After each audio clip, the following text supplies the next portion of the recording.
You believe that children are being abused by pedophiles in Hollywood. Absolutely. So why are you sitting down talking to me? Why aren't you sitting down with the police right now? I've told the police. In fact, if anybody wants to go back to 1993 when I was interviewed by the Santa Barbara Police Department, I sat there and I gave them the names. They're on record. They have all of this information. I mean, that's insane thinking. I'm paranoid. I imagined that stuff. That couldn't be the reason for why so-and-so was acting like. Could it? And then you find out later on the track that you were exactly on track with a lot of this stuff. A matter of human hunting. And when a mind control slave such as myself was stripped of clothes and turned loose in the woods, I was then hunted by George Bush, Dick Cheney, and Bill Clinton. I'm saying that there are people that were the people that did this to both me and Corey that are still working, they're still out there, and they're some of the richest, most powerful people in this business. And they are. And they do not want me saying what I'm saying right now. Are you saying that they're pedophiles? Yes. And that they're still in this business? Yeah. ¡Comieron humanos! ¡Asquerosidad! ¡Comieron humanos! Yo no estaba enterada de nada. Que había, o sea, los asesinatos sí, pero que habían comido humanos. ¡Humanos! Fuera la carne. After years of being blackballed by Hollywood, Mel Gibson is finally back, and the timing couldn't be more explosive. Leaked videos from the 90s show him exposing some of the darkest corners of the industry, including Epstein's network, and suddenly the narrative flips. Mel, once seen as the controversial figure in Hollywood, now emerges as one of the few who actually refuse to play along with the sinister rituals lurking behind closed doors. Rumor has it, this is exactly why his career was buried for decades. He even tried to warn us through his work, like producing Sound of Freedom, a film meant to open our eyes, and now everything is clicking into place.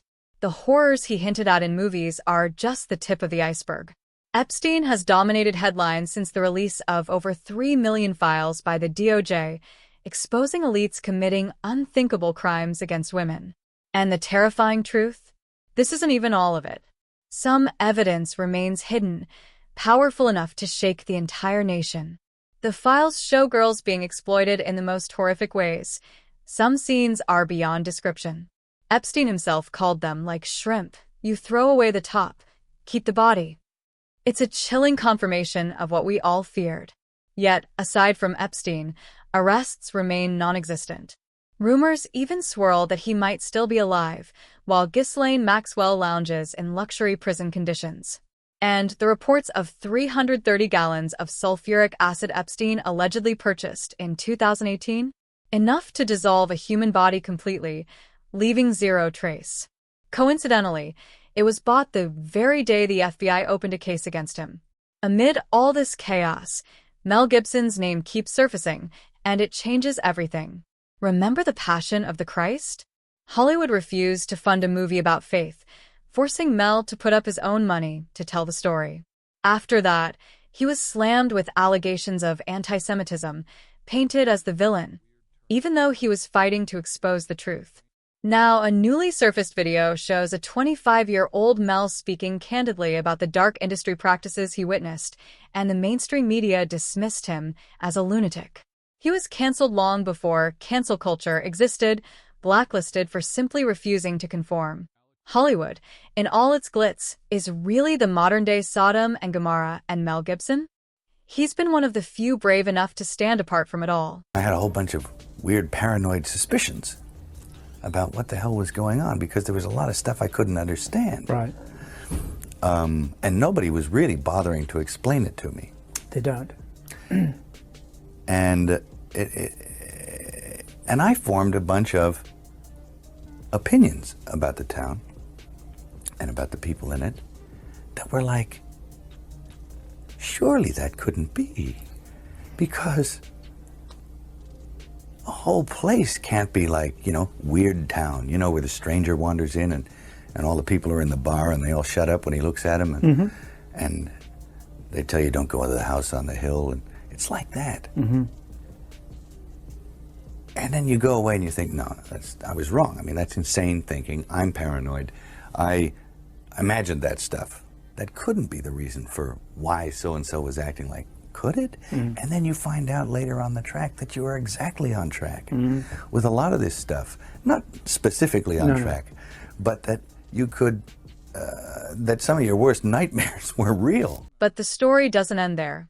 Once Hollywood successfully blackballed Mel Gibson, they replaced him with people they could control. One of those was Jim Caviezel, the actor who played Jesus in The Passion of the Christ. What happened behind the scenes to Jim after Hollywood claimed him is still murky, but it was enough for him to witness the industry's dark secrets firsthand. Together, Mel and Jim decided to expose it all in Sound of Freedom, produced by Mel, directed and starring Jim. The film wasn't just a movie, it was a bombshell. Made on a $14.5 million budget and grossing over $250 million, it pulled back the curtain on the child trafficking underworld. The story opens in Honduras, where a desperate father, Roberto Aguilar, is tricked by Giselle, a former beauty queen posing as a talent scout. His children, Miguel and Rocio, are abducted and sold into a horrifying network. Jim's character confronts CP distributors, rescues Miguel, and when he learns Rocio is still captive in Colombia, he quits his job, ignoring bureaucratic limits, to save her. With allies like ex-cartel accountant Vampiro and local contacts, he runs an undercover sting in Cartagena, exposing the horrific underbelly of child trafficking. At the time, audiences thought it was just another action drama. But in light of the Epstein files and all we now know about elite networks, the parallels are chilling. Fake modeling, acting scouts, secretive parties. The film mirrors reality in ways that are impossible to ignore. Social media erupted. Reading the Epstein files, it sounds like billionaires let their own kids fall into Epstein's hands. Sick, one user wrote. Another said, Mel has been hinting at this for years, even acting in a film based on it. Finally, it all makes sense. So here's the question for you. Mel exposed Epstein long before the files went public. Will this finally revive his career? Or will Hollywood continue to bury the truth? Drop your thoughts in the comments below, and don't forget to click here to watch the next shocking video.